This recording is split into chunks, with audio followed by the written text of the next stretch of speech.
Saudações, sejam todos bem-vindos à aula 3 do curso Direitos de Computadores. Deste lado fala Milton Onguana da Mechanical Tecnologia. Para a aula de hoje vamos falar sobre os dispositivos de rede.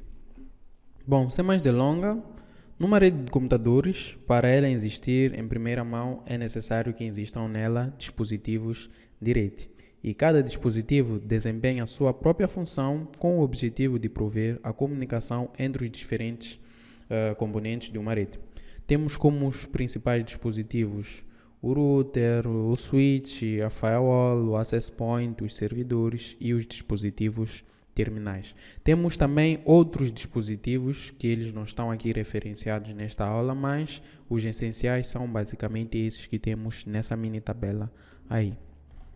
Bom, o primeiro dispositivo mais comum, que nem estava lá na tabela anterior, é o hub, que é um repetidor multiportas, que quando ele recebe a informação de uma porta, ele faz um broadcast, isto é, ele distribui para todas as outras portas. Então, isso era uma limitação porque ele só fazia essa transmissão uma única vez. Cada host deve enviar por vez a informação na rede.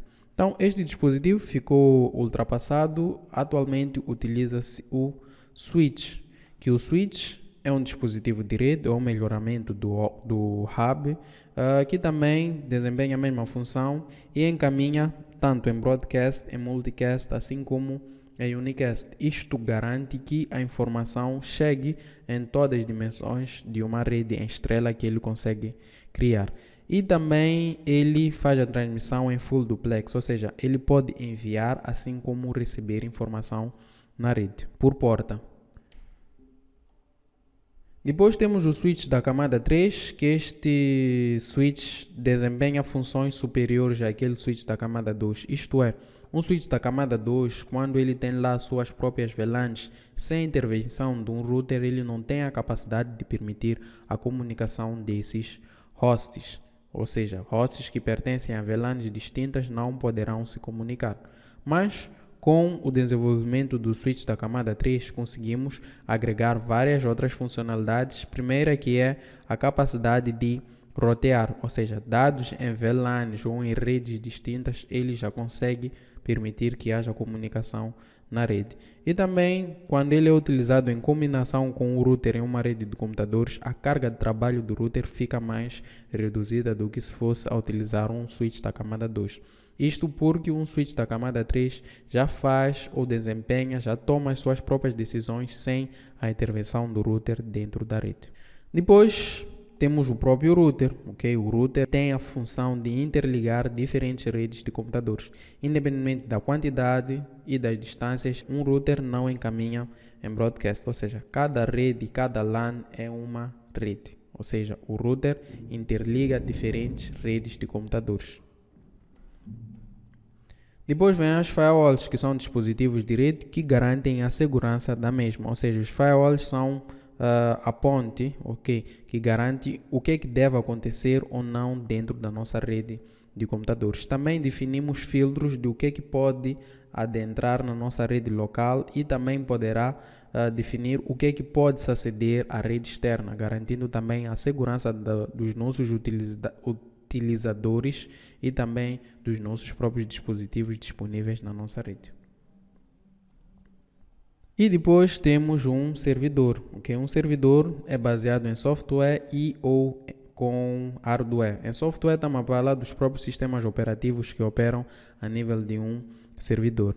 E também em hardware estamos a falar da própria capacidade de armazenamento, de processamento e da memória que um servidor carrega. Ou seja, é um sistema de computação centralizado que fornece serviços a uma rede de computadores. Ou seja, existem servidores de e-mail, são serviços, servidores de internet, também é um serviço, servidores de arquivos, também é um serviço que só os servidores poderão nos prover. Utilizando um host comum também é possível, mas trará algumas limitações.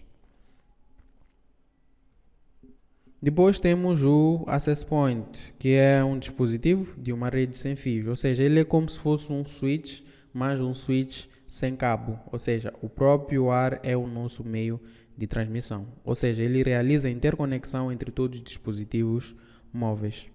E depois, por fim, temos os dispositivos terminais, os endpoints. Nesse caso, na imagem temos como exemplo um computador, que é onde podemos inicializar ou finalizar os recursos ou informação dentro de uma rede de computadores. Impressoras, notebooks, tablets, telefones, todo dispositivo terminal a nível que garante a interface com o usuário é chamado de um endpoint.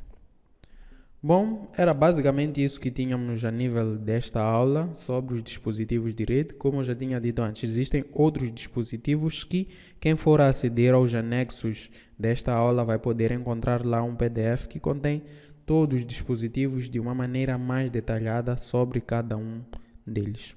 Obrigado por ter assistido, clique o like se gostou de ver esta aula e aguarde pela próxima aula.